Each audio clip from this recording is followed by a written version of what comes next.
نحمده ونصلي على رسوله الكريم أما بعد فقد قال الله تبارك وتعالى كما ورد في سورة الحجرات أعوذ بالله من الشيطان الرجيم بسم الله الرحمن الرحيم يا أيها الذين آمنوا لا يسخر قوم من قوم عسى أن يكونوا خيرا منهم ولا نساء من نساء عسى أن يكن خيرا منهن ولا تلمزوا أنفسكم ولا تنابزوا بالألقاب بئس الاسم الفسوق بعد الإيمان ومن لم يتب فأولئك هم الظالمون يا أيها الذين آمنوا اجتنبوا كثيرا من الظن إن بعض الظن إثم ولا تجسسوا ولا يغتب بعضكم بعضا أيحب أحدكم أن يأكل لحم أخيه ميتا فكرهتموه واتقوا الله إن الله تواب رحيم صدق الله العظيم رب اشرح لي صدري ويسر لي أمري واحلل عقدة من لساني يفقهوا قولي اللهم ربنا ألهمنا رشدنا واعصمنا من شرور أنفسنا اللهم أرنا الحق حقا وارزقنا اتباعه وأرنا الباطل باطلا وارزقنا اجتنابه اللهم وفقنا لما تحب وترضى آمین یا رب العالمین۔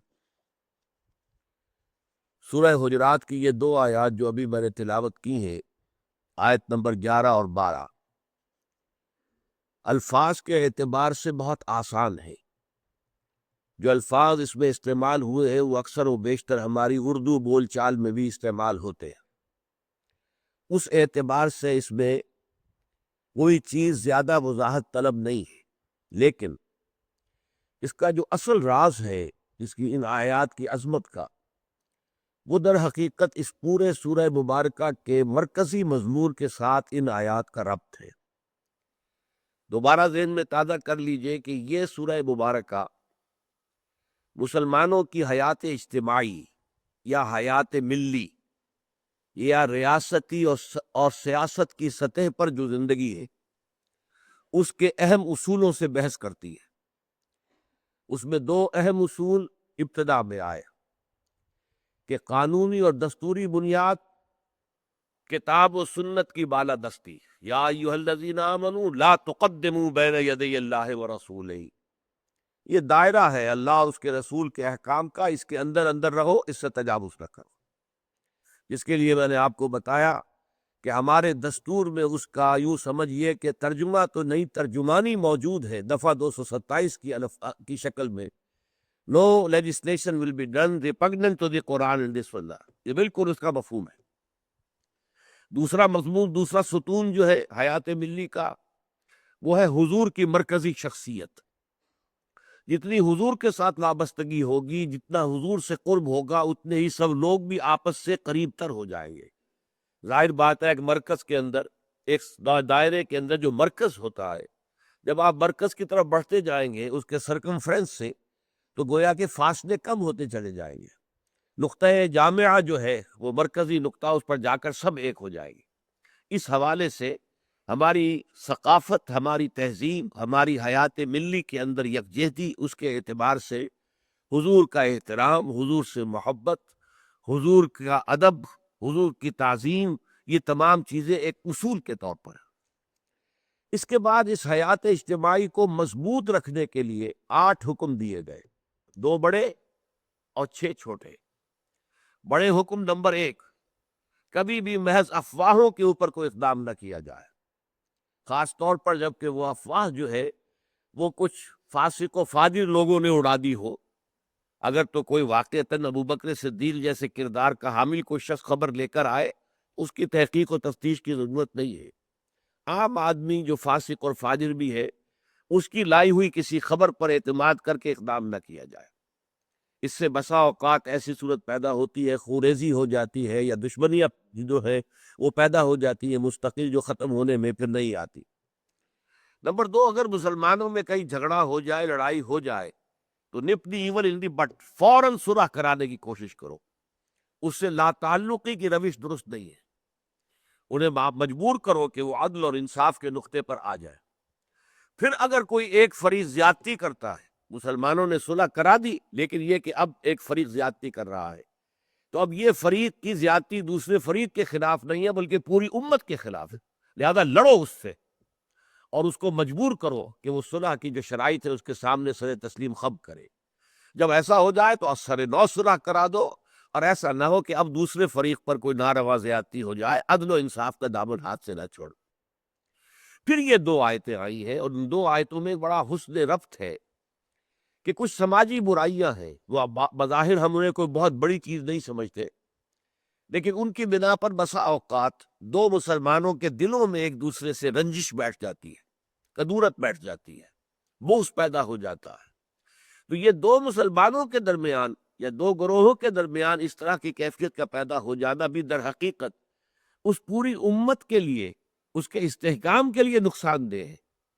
ایک فصیل ہے، اس کی اینٹیں ہیں، اینٹیں باہم جڑی ہوئی ہیں. اینٹیں پختہ ہونی چاہیے نمبر ایک، اور پھر یہ کہ وہ باہم جڑی ہوئی ہو. سیمنٹ سبسٹنس مضبوط ہونا چاہیے، مارٹر مضبوط ہونا چاہیے. اگر دو اینٹوں کے درمیان رشتہ مضبوط نہیں ہے تو وہیں سے کہیں غنیم جو ہے اسی سے راستہ بنا لے گا، یا سیلاب جو ہے وہیں سے اندر آ جائے گا. اس حوالے سے 6 احکام، یہ 6 نواہی ہیں جن میں روکا گیا ہے 6 چیزوں سے. پھر دیکھیے ان میں ترتیب کیا ہے. 3 کا ذکر ہے پہلی آیت میں، 3 کا ذکر ہے دوسری آیت میں. پھر اس میں حسن ترتیب یہ ہے کہ پہلی آیت میں جو 3 چیزیں ہیں وہ رو در رو کی جاتی ہیں، اور دوسری آیت میں جو 3 چیزیں ہیں وہ پیٹھ پیچھے کی جاتی ہیں. مزید یہ کہ پہلی آیت میں جو 3 چیزیں ہیں وہ ہر حالت میں خراب ہے، ہر حالت میں بری ہے، جبکہ دوسری آیت میں جو 3 چیزیں آ رہی ہیں ان میں بعض پہلو ایسے ہوتے ہیں کہ جہاں معاشرتی ضرورت جو ہے ان کا تقاضا کرتی ہے، ہر حال میں برائی نہیں. تو یہ نہایت عمدہ جو ہے ایک تفریق ہے، تقسیم ہے ان دو آیات کے مضامین کے درمیان. پہلی آیت ہم پڑھ چکے ہیں گزشتہ نشست میں. 3 چیزوں سے روکا گیا. اے مسلمانوں، تم ایک دوسرے کا مذاق نہ اڑاؤ. نہ ہی مسلمان عورتیں ایک گروہ دوسرے گروہ کا مذاق اڑائیں. ہو سکتا ہے کہ جس کا مذاق اڑایا جا رہا ہے عند اللہ وہ زیادہ بہتر ہو ان لوگوں کی نسبت کے جو مذاق اڑا رہے ہیں.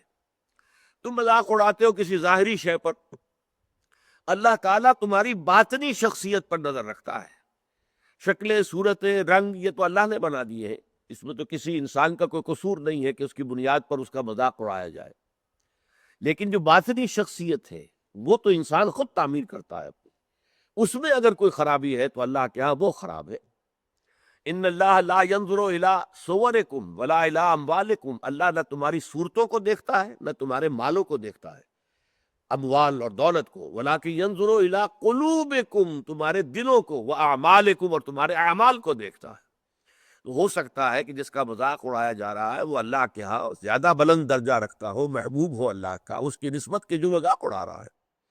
اور چونکہ یہ بیماری عورتوں میں زیادہ ہوتی ہے لہذا دوہرا کر عورتوں کے لیے بھی کہا. پھر نمبر 2 یہ کہ تانے نہ دیا کرو، رو در رو تانا. کسی شخص کو اس کی کسی سابقہ کسی غلطی کا وہ ختم ہو چکا معاملہ، اس کا کفارہ وہ ادا کر چکا، یا گناہ تھا تو توبہ کر چکا، اب آپ اس کے حوالے سے اس کے منہ پر دے مار رہے ہیں، کوئی تانا کر رہے ہیں. کان کے معنی کیا ہے؟ نیزہ مارنا. تو یہ تان ہے در حقیقت انسان کی باطنی شخصیت پر، معنوی شخصیت پر. تو تم یہ کام نہ کرو. اور نمبر 3 یہ جو برے ناموں سے پکارنا ہے، کسی کے لیے نام چڑانے والے نام رکھ دیے گئے ہیں اور ان چڑانے والے ناموں سے تم پکار رہے ہو، تو یہ بھی در حقیقت بہت بری شے ہے. اور اس میں فرمایا بڑا اپیل کا رنگ ہے، بئس الاسم الفسوق بعد الایمان، ایمان کے بعد تو برائی کا نام بھی برا ہے. یعنی یہ در حقیقت اپیل کا نہایت ہی بلیغ اور فصیح انداز ہے. اگرچہ یہاں پر وہ مرکب توصیفی کی شکل میں ہے، ایمان کے بعد تو برا نام بھی برا ہے. برا نام تو یقیناً برا ہے ہی ہے، لیکن یہاں پہ اس کا ترجمہ کرنے میں ہم اسے مرکب اضافی کے طور پر کریں گے، اور ایسا ہو جاتا ہے قرآن مجید میں اکثر کہ برائی کا نام بھی برا ہے. ایک تو ہے برائی کا بالفعل کوئی جو ہے وہ انسان ارتکاب کرتا ہے، لیکن برائی کا نام بھی، حالانکہ ظاہر بات ہے مذاق اڑانے میں کوئی عملی برائی تو نہیں ہوئی ہے، یا کسی کو تانا دینے میں کوئی عملی گناہ تو نہیں ہوا ہے، لیکن یہ کہ یہ برائی کا نام بھی برا ہے، اور اس کے بعد دھمکی وَمَن لَّمْ يَتُبْ فَأُولَٰئِكَ هُمُ الظَّالِمُونَ، اور جو باز نہیں آئیں گے تو جان لیں کہ اللہ کے نزدیک پھر وہ ظالم شمار ہو گئے۔ اب دوسری آیت میں دیکھیے وہ چیزیں جو کہ پیٹھ پیچھے کی جاتی ہیں، تین چیزیں۔ یا ایھا الذین آمنوا اجتنبوا کثیرا من الظن، اے ایمان والو زیادہ ظن سے بچو، اور مراد یہاں پر کیا ہے؟ زیادہ سوء ظن سے بچو۔ حسن ظن کے بارے میں تو حضور کی حدیث ہے کہ حسن ظن جو ہے وہ تو عبادت میں سے ہے، حسن الظن من حسن العبادہ، یہ حضرت ابو ہریرہ سے روایت ہے، اور یہ مسند احمد ابن حنبل میں بھی ہے، اور سنن ابی داؤد میں بھی ہے، ان کے حوالے سے مشکات میں بھی ہے۔ اس اعتبار سے حسن ظن تو مسلمان کا وصف ہے، سب سے حسن ظن رکھو، الا یہ کہ کوئی شخص ثابت کر دے کہ میں حسن ظن کے قابل نہیں ہوں، پھر آئندہ کے لیے محتاط رہیے آپ۔ لیکن کسی سے کوئی معاملہ شروع ہی سے بدظنی پر نہ کیجیے، سوء ظن پر نہ کیجیے۔ مجھ سے کہا تھا ایک صاحب نے جو یہاں اس وقت یہاں کا جو کونسلیٹ ہے، امریکن کونسلیٹ، اس میں پولیٹیکل سیکریٹری تھے، وہ میرے پاس آئے تھے خلافت کے بارے میں معلوم کرنے کے لیے کہ یہ خلافت کا آپ نام لے رہے ہیں، اس سے مراد کیا ہے۔ تو وہیں پھر گفتگو ہوئی کہ کانسٹیٹیوشنز کے اندر جو میکینزم رکھے جاتے ہیں، چیکس اینڈ بیلنسز، تو اس نے کہا ہم تو یہ سمجھتے ہیں، ہم نے اپنا دستور اس بنیاد پر بنایا ہے کہ ہر شخص چور ہے، ہر شخص بے ایمان ہے، اور ہمیں اس کا سد باب کرنا ہے۔ بڑے سے بڑا آدمی ہو، بڑا نیک ہو، ایماندار ہو، اس کے بے ایمان ہونے میں دیر نہیں لگتی۔ لہٰذا ہم نے تو اپنا دستور بنایا ہے کہ ہر جگہ پر چیکس ہوں، بیلنسز ہوں، اور کہیں بھی اختیار جو ہے اتنا نہ ہو جائے کہ کوئی شخص اگر بگڑ جائے تو اس کے ہاتھوں جو ہے وہ قوم کی اور ملک کی اور پوری ریاست کی مٹی پلید ہو جائے۔ یہ اسلامی اصول نہیں ہے۔ اسلامی اصول یہ ہے ابتداءً آپ کا معاملہ کسی سے بھی ہو حسن ظن کی بنیاد پر ہوگا، لیکن یہ کہ اگر اس نے آپ کے حسن ظن کو زخ پہنچائی، ٹھیس پہنچائی، ثابت کر دیا کہ میں حسن ظن کے قابل نہیں ہوں، تو اب آپ سوء ظن معاملہ کر سکتے ہیں۔ الحزم فی سوء الظن، یہ کہاوت ہے۔ احتیاط اسی میں ہے کہ سوء ظن سے کام لیا جائے، اس لیے کہ آدمی بچنا چاہتا ہے، لیکن جیسا کہ میں نے عرض کیا ابتدا کرنا سوء ظن سے یہ اسلام میں پسندیدہ نہیں ہے۔ لیکن یہاں دیکھیے فرمایا اجتنبوا کثیرا من الظن، زیادہ ظن سے بچو، ورنہ اس لیے کہ ظاہر بات ہے کہ ظن سے بالکل چھٹکارا تو ممکن نہیں ہے۔ پچھلی نشست میں ایک صاحب نے سوال کیا تھا کہ شک میں اور ظن میں کیا فرق ہے؟ شک یہی ہے کہ ایک انسان کے بارے میں انسان سوچے کہ کہیں یہ کام نہ کر بیٹھے، میں اعتماد تو کر رہا ہوں، کہیں یہ میرے اس اعتماد کو ٹھیس نہ پہنچائے۔ اور سوء ظن جو ہے وہ یہ ہے کہ انسان جو ہے بغیر کسی اسباب کے، بغیر کسی عوامل کے، کوئی سرکمسٹانشل ایویڈنس نہیں ہے، اور خواہ کسی کے بارے میں برا ظن قائم کر کے بیٹھ جائے۔ وہ گویا کہ فیصلہ ہوتا ہے، سوء ظن جو ہے وہ فیصلہ ہو جاتا ہے کہ مجھے اس شخص کے ساتھ معاملہ سوء ظن کے ساتھ کرنا ہے، یہ نہیں۔ البتہ شک کا پیدا ہو جانا تو یہ کوئی بری بات نہیں ہے، انسان ذرا سا احتیاط کا پہلو ملحوظ رکھ لے۔ تو فرمایا یا ایھا الذین آمنوا اجتنبوا کثیرا من الظن ان بعض الظن اثم، یقیناً بہت سے ظن گناہ کے درجے میں آ جاتے ہیں۔ آپ نے ایک شخص کے بارے میں رائے قائم کر لی، یہ برا آدمی ہے، یہ غلط آدمی ہے، یہ تو میرے در پہ ہے، میرا دشمن ہی ہے، میری جڑ کاٹتا ہی رہتا ہے، حالانکہ ایسا نہیں ہے۔ نتیجہ کیا ہوگا؟ آپ کا طرز عمل اپنے سوء ظن کی بنیاد پر ہو جائے گا۔ ہر وقت جو ہے آپ کے طرز عمل سے ظاہر ہوگا وہ سارا آپ کے اندر جو بھرا ہوا مواد ہے، اور اس سے ہو سکتا ہے وہ دوسرے شخص کی خامخواہ دل شکنی ہو، اس کے احساسات مجروح ہوں، اور تمہارے حصے میں اللہ کی طرف سے، اللہ کے جانب سے اعمال نامے میں گناہ کا اندراج ہو جائے۔ ایک شخص کے خلاف خامخواہ اس نے سوء ظن کیا، جبکہ اس کے لیے کوئی آثار نہیں تھے، اس کے لیے کوئی بنیاد نہیں تھی۔ تو ان بعض الظن اثم، بعض ظن جو ہے وہ تو گناہ کے درجے کو پہنچ جاتے۔ نمبر 2 بات جس سے روکا گیا اس آیت میں، ولا تجسسوا، تجسس نہ کرو۔ اب تجسس کیا ہے؟ چھان بین کرنا، تفتیش کرنا۔ ظاہر بات ہے کہ بعض معاملات میں تو یہ ہماری ضرورت ہے، تجسس سے تو ظاہر بات ہے کہ کوئی چارہ کار ہی نہیں ہے۔ آخر مجرموں کی تفتیش ہوتی ہے تو تجسس اس میں ہوتا ہے، ایک دوسرے کے ملک کی جاسوسی ہوتی ہے، وہ بھی در حقیقت اپنی حفاظت کے لیے ہوتی ہے کہ وہاں کیا کچھ تیاریاں ہو رہی ہیں تاکہ ہم کو بندوبست کر سکے اس کے توڑ کا۔ تو تجسس ہر حال میں برا نہیں ہے۔ اسی طرح ایک بہت بڑا اخلاقی مسئلہ پیدا ہو گیا تھا جب جمع حدیث کا معاملہ شروع ہوا ہے، آپ کو معلوم ہے کہ حضور نے اپنے حیات طیبہ کے دوران تو احادیث کو لکھنے سے روک دیا تھا۔ آپ کا حکم تھا لا تکتبوا عنی الا القرآن، مجھ سے کوئی شے نہ لکھو سوائے قرآن کے، اس لیے کہ اندیشہ تھا کہ گڑبڑ نہ ہو جائے کہیں۔ جیسے کہ آپ کو معلوم ہے کہ انجیل میں حضرت مسیح کا کلام، حضرت مسیح کی سیرت اور انجیل جو حضرت مسیح پر نازل، سب گڑبڑ ہے آپس میں۔ یہ بتانا مشکل ہے کہ کون سی اس میں وحی ہے، کون سا حضرت مسیح کا اپنا ذاتی کلام ہے، اور کون سی در حقیقت جو ہے اللہ تعالیٰ کی طرف سے وحی آئی ہے، اور کون سے صرف واقعات ہیں حضرت مسیح کی سیرت کے۔ مشکل ہے۔ یہی کام ہو سکتا تھا اگر ان چیزوں کو گڑبڑ کر دیا جاتا۔ اللہ کے فضل و کرم سے اسلام میں کیا ہوا ہے، قرآن علیحدہ معین، بالکل معین، پھر احادیث حضور کے اقوال و افعال کو جمع کر دیا، وہ علیحدہ معین، پھر فقہ مرتب ہوئی اور اس کو بھی ترتیب دے دی گئی، سیرت علیحدہ مرتب ہوئی۔ سیرت میں عام طور پر ان احادیث کو بھی قبول کر لیا گیا، روایات کو جو زیادہ مضبوط نہیں ہے، زیادہ مستند نہیں ہے۔ حدیث کی کتابوں میں ان روایات کو قبول نہیں کیا گیا، کیونکہ حدیث سے احکام نکلنے، شریعت کا منبع بنے گی حدیث، لہذا یہاں جو ہے بڑی چھان بین کی ضرورت تھی۔ تو جب محدثین نے یہ چھان بین شروع کی راویوں کے بارے میں، فلاں شخص نے فلاں سے روایت کی، اب وہ جاتے تھے اور پتہ کرتے تھے ماحول میں اس شخص کا کردار کیسا ہے، اپنے ماحول میں اسے کیسے پہچانا جاتا ہے، ایک نیک اور شریف اور سچے انسان کی حیثیت سے یا جھوٹے اور دغاباز انسان کی حیثیت سے، اس کے لیے تفتیش کرتے تھے۔ کیونکہ اگر اس کا کردار اچھا نہیں ہے، اگر اس کی شہرت اچھی نہیں ہے، تو پھر ہم اس سے حدیث نہیں سنیں گے۔ کیا پتا اس نے اس حدیث میں ملاوٹ کر دی ہو، کیا پتا اس نے خود اپنی جی سے گھڑ لی ہو۔ تو یہ احتیاط کی گئی۔ اس پر بعض لوگوں نے جو درویش قسم کے تھے، نیک لوگ تھے، انہوں نے کہا یہ تم قرآن کے خلاف کر رہے ہو، لا تجسسوا، قرآن تو کہتا کہ تجسس مت کرو، لوگوں کے حالات کی تفتیش و چھان بین نہ کرو۔ تو جواب دیا گیا نہیں، یہاں یہ در حقیقت ایک دینی ضرورت کے طور پر ہے، اور جواب بھی اسی صورت سے دیا گیا۔ وہ جو آیت ہم پڑھ چکے ہیں، یا ایھا الذین آمنوا ان جاءکم فاسق بنبأ فتبینوا ان تصیبوا قوما بجہالۃ فتصبحوا علی ما فعلتم نادمین۔ یہ آپ کو معلوم ہے کہ یہ آیت نمبر 6 ہے، اسی سورہ مبارکہ کی ہم پڑھ چکے ہیں۔ اہل ایمان، تمہارے پاس اگر کوئی فاسق آدمی، غیر متقی آدمی کوئی خبر لے کر آئے تو تحقیق کرو، چھان بین کرو۔ ایسا نہ ہو کہ تم اس کی خبر، لائی ہوئی خبر پر اعتماد کر کے کوئی اقدام کر بیٹھو، کسی گروہ کے خلاف، کسی قبیلے کے خلاف جو ہے حملہ کر دو، اور پھر بعد میں تمہیں پچھتانا پڑے کہ خبر تو غلط تھی۔ تو اس دلیل سے پھر محدثین نے کہا یہ ہمارے لیے ایک دینی ضرورت کے طور پر کہ احادیث نبویہ سے شریعت کے احکام نکالے جائیں گے، تو ہم دیکھ لیں جو حدیث پیش کر رہا ہے اس کا کردار کیا ہے، اس کی سیرت بھی ہے کہ نہیں۔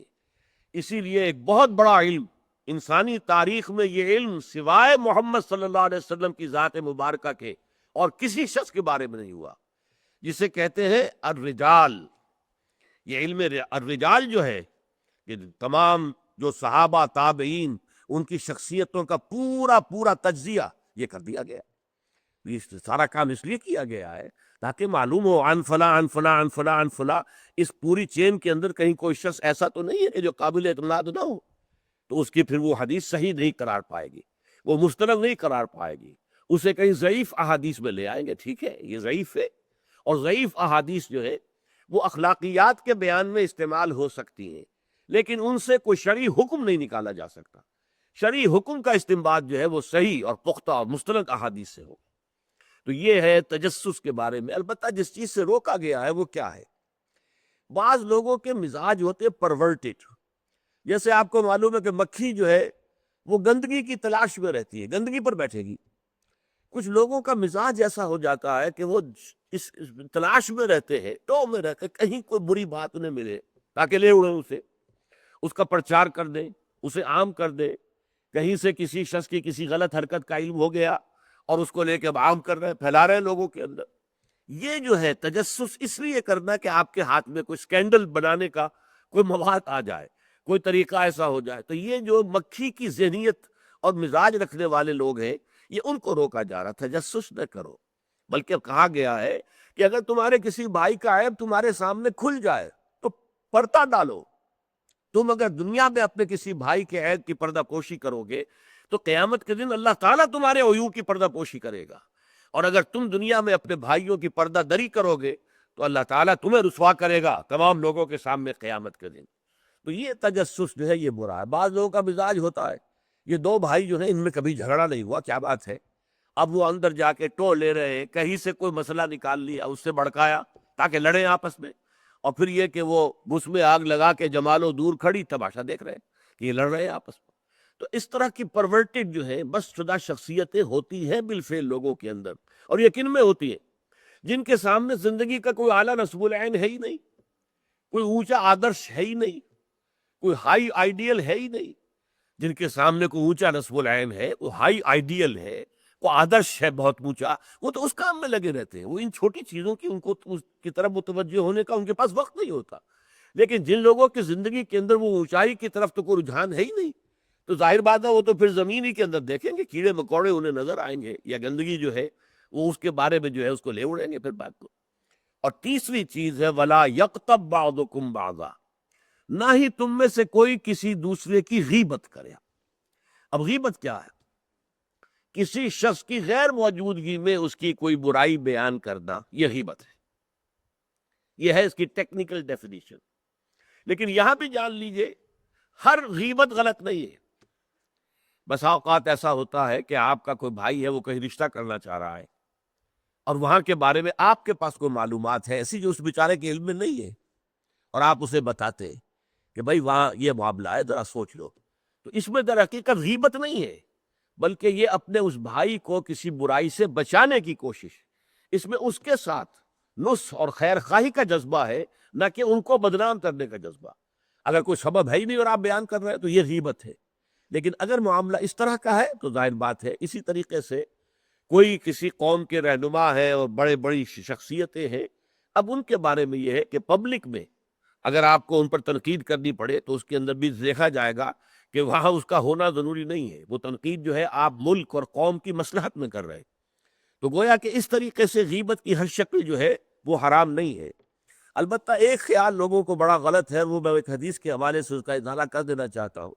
یہ حضور سے سوال کیا گیا کہ پوچھا گیا کہ غیبت کیا ہے۔ یہ حدیث ہے، مسلم شریف میں بھی ہے، ابو داؤد میں بھی ہے، ترمذی میں ہے، نسائی میں ہے، یہ حضرت ابو ہریرہ رضی اللہ تعالی عنہ سے۔ اور امام مالک نے ایسی ایک حدیث جو ہے موطا میں مطلب بن عبداللہ سے جو ہے روایت کی ہے۔ حضور سے پوچھا گیا کہ غیبت کیا ہے، آپ نے فرمایا ذکرو کا اخاک بما یکرہ، تمہارا اپنے بھائی کا تذکرہ کرنا کسی ایسے اعتبار سے جو اسے ناپسند ہو۔ اگر اس کے سامنے کرو گے اسے ناپسند ہوگا، اس کے علم میں آئے گا کہ میرے بارے میں یہ بات کہی گئی ہے تو اسے ناپسند ہوگی، ایسی بات کا اس کی غیر موجودگی میں بیان کرنا۔ اب قیلا کہا گیا، سوال کیا گیا افرأیتا کہ حضور آپ ذرا غور کیجئے، ان کان فی اخی ما اقول، اگر میرے بھائی میں وہ شے واقعتاً موجود ہے جو میں کہہ رہا ہوں تو کیا اس صورت میں بھی غیبت ہوگی؟ قال، فرمایا حضور نے، غور سے سنیے، ان کان فیہ ما تقول فقد اغتبت ہو، اگر تو اس میں وہ برائی ہے جو تم کہہ رہے تو تم نے غیبت کی، وَإِن لَمْ يَكُنْ فِيهِ، اور اگر نہیں ہے اس میں وہ شے اور تم پھر بھی کہہ رہے ہو ما تقول فقد بہتہ، تو تم نے اس پر بہتان لگایا ہے، یہ تو دوہرا جرم ہو گیا، اس میں کوئی خرابی نہیں ہے، برائی نہیں ہے اور آپ بیان کر رہے ہیں تو یہ تو بہتان ہے۔ البتہ کسی میں کوئی برائی ہے، خرابی ہے، نقص ہے، تو یہ در حقیقت جو ہے آپ کا اس کی غیر موجودگی میں بیان کرنا یہ غیبت ہے۔ تو اس اعتبار سے غیبت کی جو برائی ہے اس کو اچھی طرح سمجھ لیجئے، اور یہ ہمارے معاشرے کے اندر بہت پھیلی ہوئی ہے یہ شے، بلکہ یہ کہا جاتا ہے اور صحیح کہا جاتا ہے کہ وہ کئی کورسز کا ڈنر ہونے کے بعد جو ہے پھر جب گفتگویں ہوتی ہیں تو معلوم ہوتا ہے کہ سب سے زیادہ لذیذ ڈش جو ہے وہ ایک دوسرے کی غیبت ہے۔ اور ہوتا کیا ہے، شادی کا کہیں پر مجمع لگا ہوا ہے اور جو ہے وہ ابھی بارات نہیں آئی ہے یا کوئی اور مسئلہ ہے، بیٹھے ہوئے ہیں، تو جب 3 آدمی بیٹھے ہوں گے تو کسی اور کی غیبت کریں گے، اور جب ان میں سے ایک اٹھ کے چلا جائے گا تو اب یہ دونوں اس کی غیبت کریں گے۔ یہ ہمارے معاشرے کا عام رخ ہے، یہ ہمارا جو ہے یہ گویا کہ سب سے زیادہ ڈیلیشس ڈش جو ہے وہ غیبت ہے۔ تو اس کے لیے شدت کے ساتھ روکا گیا، اور اس کے لیے جو پھر تمثیل دی گئی ہے، اَيُحِبُّ أَحَدُكُمْ أَن يَأْكُلَ لَحْمَ أَخِيهِ مَيْتًا فَكَرِهْتُمُوهُ، کیا تم میں سے کوئی شخص اسے پسند کرے گا کہ وہ اپنے مردہ بھائی کا گوشت کھائے؟ تو اس پر تو تمہیں گھن آ گئی، تمہیں بہت برا لگا؟ کوئی شخص گوارا کرے گا کہ اپنے مردہ بھائی کا گوشت کھائے؟ لیکن سوچئے کہ ایسی تمثیل کیوں دی گئی؟ یہ اللہ کا کلام ہے، بغیر کسی ربط کے تمثیل اور تشبیہ جو ہوتی ہے کسی ربط کی بنیاد پر ہوتی ہے نا، ورنہ تشبیہ اور تمثیل کا فائدہ کیا ہوا؟ ربط کیا ہے؟ جیسے ایک مردہ اپنے دفاع پر کے قابل نہیں ہے، آپ ادھر سے بوٹی کاٹ لیجئے، ادھر سے بوٹی کاٹ لیجئے، پڑا مردہ ہے، آپ پوری اختیار کے ساتھ جہاں سے چاہیں اس کی بوٹی اڑا لیں۔ اگر وہ زندہ ہو تو ہاتھ لگانے دے گا آپ کو جسم کے اپنے کسی حصے پر؟ بعین ہی یہ معاملہ ہے، آپ کا بھائی موجود نہیں ہے اور آپ اس کی عزت پر حملہ کر رہے ہیں، مانوی شخصیت پر حملہ ہے۔ اس جسم کی نسبت مانوی شخصیت زیادہ قیمتی ہے، زیادہ اہم ہے۔ آپ اس کی مانوی شخصیت پر، اس کی عزت پر حملہ کر رہے ہیں اور وہ قادر نہیں ہے دفاع کرنے پر۔ اگر وہ ہوتا بات کرتے، اور یہ چیز پسندیدہ ہے، اگر آپ پبلک کے اندر اس کے منہ پر کہیے بات تو معلوم ہوگا، بلکہ اس میں جو پسندیدہ ترین بات ہے وہ یہ ہے کہ کسی بھائی کا کوئی عیب ہے، علیحدگی میں جا کر بتاؤ، بھائی تمہارے اندر مجھے یہ نقص نظر آ رہا ہے، برا نہ ماننا، میں نے تمہاری اصلاح کے لیے کہا ہے، مجھے تم سے کوئی قد نہیں ہے، دشمنی نہیں ہے۔ یہ نہایت پسندیدہ بات ہے۔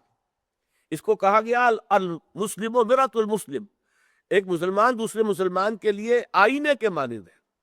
جیسے آپ آئینہ دیکھتے دیکھ رہے یہاں کوئی داغ لگا ہوا، دھبا لگا ہوا، آپ اسے دھو دیتے، ہٹا دیتے۔ اسی طریقے سے ایک مسلمان کو اپنے مسلمان بھائی کے لیے آئینے کے مانند ہونا چاہیے کہ وہ اسے اس کی خرابیوں پر، اس کی برائیوں پر مطلع کر دے۔ لیکن یہ اطلاع جو ہے یہ ہوگی خلوص کی بنیاد پر، خیر خواہی کی بنیاد پر، اسے ذلیل کرنے کے لیے نہیں، اسے بدنام کرنے کے لیے نہیں، بلکہ یہ کہ اس کے سامنے علیحدگی میں، تنہائی میں بات کی جا رہی ہے۔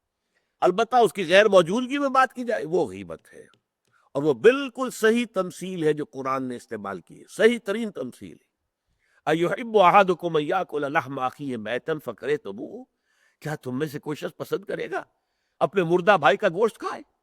بالکل اسی طریقے سے وہ تمہارا بھائی جو محفل میں نہیں ہے، وہ اپنی عزت کے دفاع پر قادر نہیں ہے۔ اگر وہ ہوتا تو کہتا بھائی آپ غلط کہہ رہے ہیں، آپ کو مغالطہ ہوا ہے، بات یوں نہیں تھی، یوں تھی، کوئی ایکسپلین کرتا، کوئی اپنا دفاع کرتا، کوئی اپنی شخصیت کا، اپنی عزت کا تحفظ کرتا۔ لیکن وہاں نہیں ہے وہ تو اپنے تحفظ پر قادر نہیں ہے۔ لہذا یہ غیبت در حقیقت مانوی سطح پر وہی شے ہے جو مادی سطح پر کسی مردہ بھائی کا گوشت کھانا ہے۔ فَكَرِهْتُمُوهُ، یہ تو تمہیں بہت برا لگا یہ بات۔ بلکہ اکثر لوگ کہیں گے کہ ایسی مثالیں جو ہیں، کیا ماذا اراد اللہ بہذا مسئلہ، ایسی تمثیل دینا، کہیں گدھے کی تمثیل دی گئی ہے قرآن مجید میں، وہ یہودی جن کے اوپر تورات کا تو بار تو لدا ہوا ہے، تورات پر عمل نہیں کرتے، تو ان کی مثال کیا ہے؟ کمثل الحمار یحمل اسفارا، وہ تو ایسے ہے جیسے کہ گدھا ہے، اس کی پیٹھ کے اوپر کتابوں کے انبار لگے ہوئے ہیں، گٹھری باندھ کر جو ہے مکالمات افلاطون لکھی ہوئی ہے، یا انسائکلوپیڈیا برٹانیکا کی گٹھری باندھ کے رکھ دی گئی ہے، اسے کیا فائدہ؟ اسی طرح سورہ اعراف میں کتے کی مثال دی گئی ہے، کہیں مچھر کی مثال دی گئی ہے، کہیں بکری کی مثال دی گئی ہے۔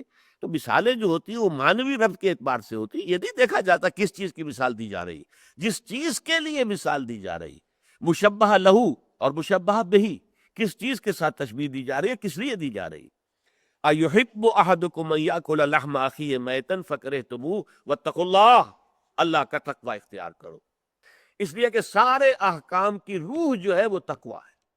احکام دھرے رہ جائیں گے، رکھے رہ جائیں گے، کتابوں میں لکھے رہ جائیں گے، اگر اپنے اندر تقوی نہیں ہے، برائی سے بچنے کا ارادہ نہیں ہے، اللہ کے عذاب سے بچنے کا مستقل پختہ مصمم ارادہ نہیں ہے، تو کوئی فائدہ نہیں ان چیزوں کا، بھینس کے آگے بین بجانا ہو جائے گا۔ وَاتَّقُوا اللَّهَ إِنَّ اللَّهَ تَوَّابٌ رَحِيمٌ، اللہ کا تقوی اختیار کرو، دیکھو اللہ بہت توبہ کا قبول کرنے والا ہے اور بہت رحم فرمانے والا ہے۔ تو دیکھو اگر تمہارے سے یہ خطائیں ہو رہی ہیں، تمہاری شخصیت کے اندر اگر یہ خرابیاں ہیں، تم ان برائیوں کے عادی ہو، تو ان سے اپنے آپ کو پاک کرو، صاف کرو، توبہ کرو، اور اس میں امید دلا دی کہ اللہ تعالیٰ بہت توبہ کو قبول فرمانے والا اور رحم فرمانے والا ہے۔ بارک اللہ لی ولکم فی القرآن العظیم ونفعنی وإیاکم بالآیات والذکر الحکیم۔